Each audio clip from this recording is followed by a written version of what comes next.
Yo, I'm just gonna be real with y'all. All I know how to do is be 100 with you. I have been in survival mode.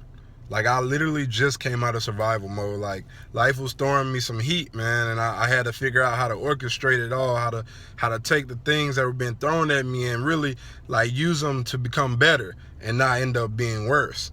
So, I just got out of survival mode, so I felt like it was my job to kind of give you guys some ideas of what it looks like to be in survival mode and how to get out of survival mode, because that thing is serious and it's painful. Like, one of my homeboys that came up to me a couple weeks ago, and he was like, "Man, how you doing, bro?" And I was like, "I'm doing bad, man." And he was like, he was shocked. He didn't expect for me to say that, because typically when somebody asks me how I'm doing, I always say I'm doing well, I'm doing fine, I'm doing good, I'm excellent, I'm blessed. I feel like it's important to lift others up through your responses. And I'm not going to put my burden on you. But this day, I was in survival mode, so all I could do was say what's true. So survival mode looks different for different people. But here's a couple ways how you know you're in survival mode. One way you know you're in survival mode is you're hopeless. Like, you literally just don't see a way how things could possibly get better. That's one way you know you're in survival mode. Another way you know you're in survival mode is that you feel like you're in the fight of your life.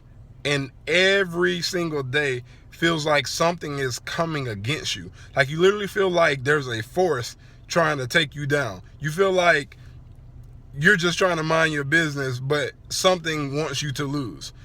And one of the most important ways I feel like we know we're in survival mode is we can't celebrate our victories. Like, we don't know how to be thankful for the good, because every time something positive happens, we're already immediately focusing on the bad that could possibly happen. You know what I mean? It's like we're so used to something bad coming immediately after the good that now we're to the point to where when the good comes, we're immediately like, I'm not even gonna be grateful, thankful, or happy about this situation, because I already know every time something good comes, something bad is coming next. And that's a very toxic way of living, because if you can't even celebrate your victories, then trust me, brother or sister, when something bad happens, you're definitely gonna fall flat on your face. So enough about how you know if you're in survival mode. Let's talk about how to get out of survival mode. Real quick, I feel like there's 3 ways that you can get out of survival mode. Number 1, you got to get rid of the pollution and focus on the solution. You got to get rid of the pollution and focus on the solution. Whatever the things there are in your life, polluting your life, or if it's just one thing or a person or a job, a circumstance, it doesn't matter what it is, relationships, friendships, you just got to cut those things off. Whatever those things are that are polluting your life, you got to cut those things off. You got to cut those people off. And then you have to shift your focus into the solution, because to get rid of what's bad would not be enough. You have to replace the bad with good. And that's kind of common sense, but sometimes we forget. Sometimes we get so caught up in just trying to survive the storm that we're like, oh snap, I forgot I haven't really been focusing on trying to find a way to counter, to fight this thing, So you got to be ready to fight. So you got to get rid of the pollution and you got to focus on the solution. One step at a time, one step at a time. Step number 2, you can't look back. Don't look back. Listen, as humans, we are way more comfortable with our past than we are with our possibilities. Listen, don't miss that. We are way more comfortable with our past than we are with our possibilities. It's possible to become a millionaire. It's possible to receive healing. It's possible to meet the perfect friend or the perfect person to be in a relationship with.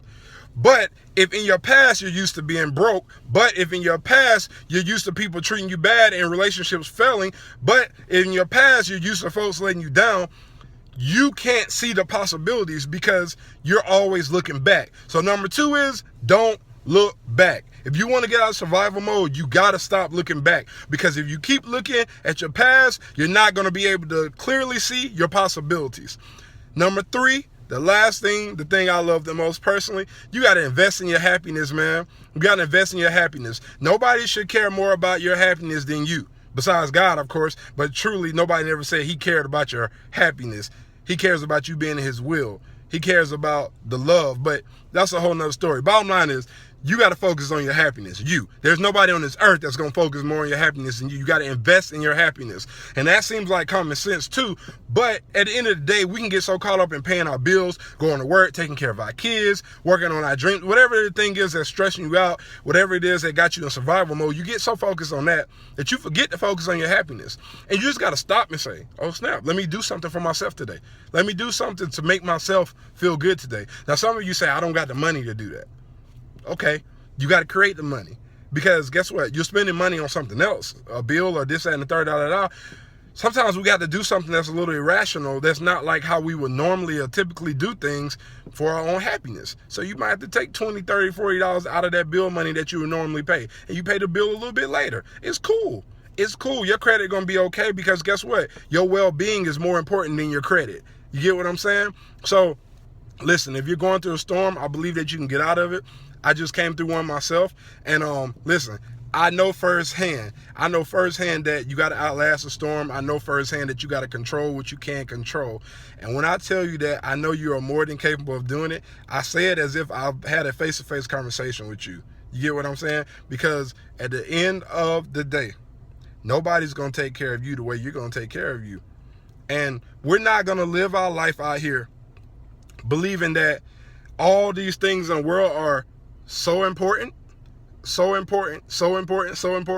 that we're not important. So number one, you got to get rid of the pollution and focus on the solution. Number two, don't look back.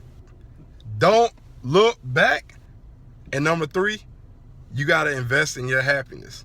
You got to invest in your happiness. So, I know you can do it. I know you can make it out. You're able. It's possible. Just keep praying, keep having the faith. And I'll see you on the other side where the grass is greener.